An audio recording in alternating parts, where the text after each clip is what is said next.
All right, we are halfway through 2025, and in today's video, we are gonna get real about what it is like to live in Baltimore, Maryland in 2025. Specifically, we are going to be talking all about the worst things about living in this city. Every time I tell people that I live in Baltimore, there's still so much negativity surrounding Baltimore, and I gotta say, I've got lots of videos on this channel all about why I love living in Baltimore, but today I'm gonna indulge those people that like to talk crap, and we're gonna talk about the things that make Baltimore a not so desirable place to live.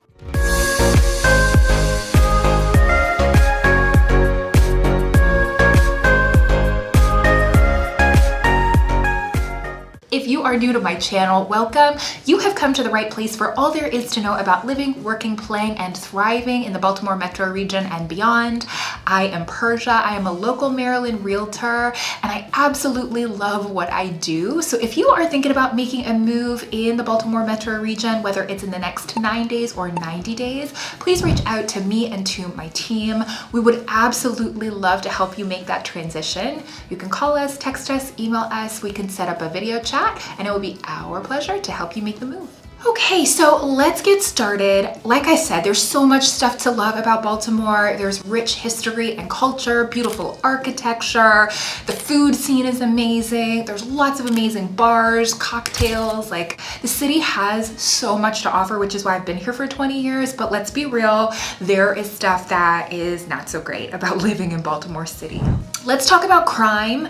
Every neighborhood is going to be different, but crime is definitely something that living in an urban environment like Baltimore is, it's just a reality. There's everything from violent crime to, theft and other petty crimes that happen in this city. I have a video on my channel about safest places to live in Baltimore. And so that gives a lot of information on how you check Baltimore City's crime map to kind of see what areas are hot spots. But to be honest, and what I tell my clients all the time is that, there is no place in Baltimore City that's going to be immune to crime. You can do your research, and all of you should do your research about neighborhoods and what their crime statistics are and where you might feel most comfortable. But to be quite honest, even the most rich areas, the most wealthy areas of the city, crimes happen there. So it's more about the feel, the vibe, and knowing your neighbors, knowing your neighborhood, staying safe, keeping your head on a swivel, no matter where you live. I will say, just in my experience living here 20 years, I'm gonna knock on, this table's not wood, but I'm knocking on fake wood. I have not had a negative crime experience in the 20 years that I've lived here. I even lived, in the Penn Lucy neighborhood, which is not it's not a rich neighborhood by any means. There's crime adjacent to it, but I felt very safe on my block. I knew my neighbors. So it is an aspect. I'm a member of so many community groups on Facebook and things like that in Baltimore City, and you see stuff all the time about everything from as insignificant as packages being stolen to, most recently, I saw one about someone who had been assaulted pretty seriously, and it can be scary, but that's even more reason to kind of know your neighborhood, know your neighbors, know what you're getting into, and do your research on your own about where you're going to feel most comfortable.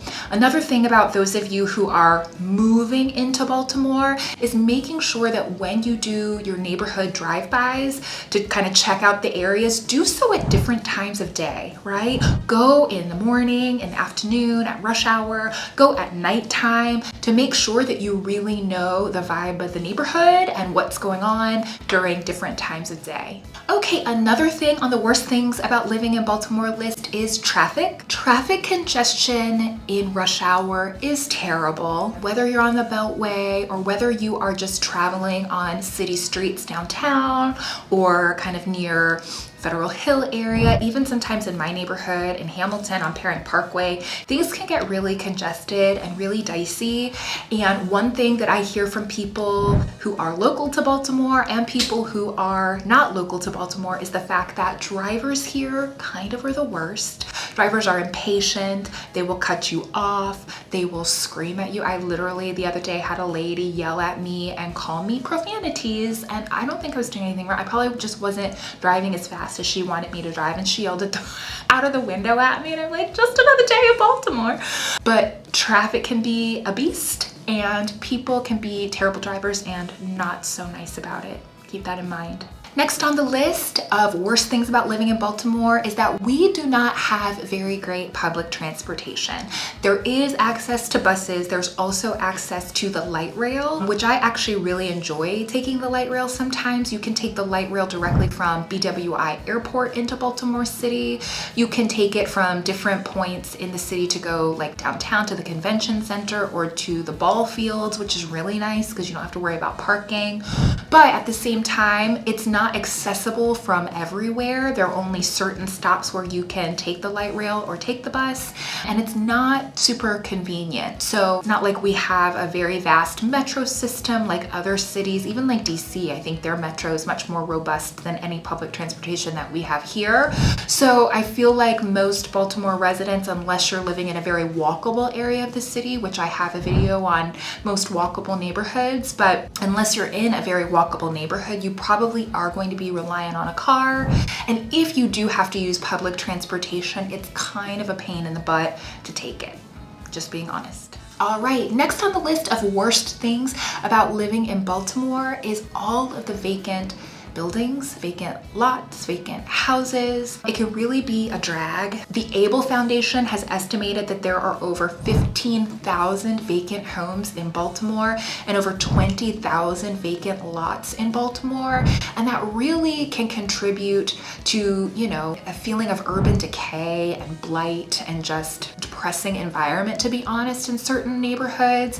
And I think that one thing that when we highlight areas like Fells Point and Federal Hill and Canton and all of these really lovely areas, Harbor East, that are developed and beautiful and walkable and, you know, not as culturally diverse, shall we say, we really are sort of counting out the fact that there are these other neighborhoods that are underserved, that are very poor, that have a lot of vacants and blighted areas.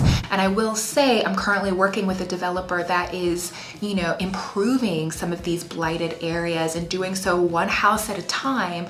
But what we're seeing is, unfortunately, in Baltimore, we just don't have the funding to be doing large swaths of blocks and improving them. It's happening little by little, and honestly, it hasn't, you know, led to a lot of improvement over time because there's just not a lot of investment. Both Governor Wes Moore and Mayor Brandon Scott have talked a lot about their interest in reducing the amount of vacant and abandoned buildings in Baltimore. But again, there's just not the funding. There's not the investment there to do it on a large scale. So what we see is, you know, sometimes one new renovated property in a sea of blighted homes. And so a lot of times when people see, you know, beautiful flipped properties that are only selling for like $100,000, that's why. Right? Because they're not in a great neighborhood. They're in a neighborhood that might be surrounded by other vacant buildings. And so while that might be a great opportunity, you know, for investors, you also have to think about how you'll feel as an individual living in an area where you're in the best house in a vacant, abandoned area. So all of these things are things to consider, and vacant and abandoned buildings are definitely one of the worst things about living in Baltimore. Okay, another thing that makes Baltimore a difficult place to live is public education. I will say there are really great public schools in Baltimore City, but as we all know, public education is funded by what? Tax dollars, right? So the tax base where we see, you know, more taxes being collected in better neighborhoods that have higher priced homes usually have the best schools. So when we see underserved areas, when we see more blighted, more poor communities, those public schools are going to struggle. And so because of that, Baltimore really has a reputation of not having the best public schools that are available. And a lot of folks go to private schools because the public schools are lacking in those resources. There are some public schools that get a lot of positive attention though, like Polytechnic Institute and Western High School, which is an all-girls school. Those are Baltimore City schools that are really highly ranked and do a good job. And other schools, like I said, are really great, but public education is something to consider, and you really need to know your options if you're moving here with children and doing your research on where your kids are districted to go to school and how that school is performing. No place is perfect, especially in urban environment. You know, I really love Baltimore. I love living here. I think there's so much good to it, so much that I really enjoy. And so definitely check out some of the other videos on my channel all about Baltimore and why it is a fabulous place to live. It's affordable, it's got fun things to do, the list goes on and on. But this video, you know, was just to highlight some of the things that make it a not so great place to live. And if you are thinking about moving to Baltimore and have questions, please leave it in the comments below. If you are currently a Baltimore resident, I would love to hear if you have other things that you want to put on the list about, you know, what makes Baltimore maybe a frustrating place to live sometimes. I would love to hear it. But thank you so much for tuning into the channel. I hope that you found this information helpful. And again, if you are thinking about making a move to Baltimore or in Maryland in general, please reach out to me and my team. We would love to help. You can call us, text us, email us. We can set up a video call and we would love to help you. Make sure to hit the subscribe button and to tap the bell for notifications so that you can be alerted whenever there is new content to the channel. Thank you again for tuning in, and we will see you in the next video. Bye.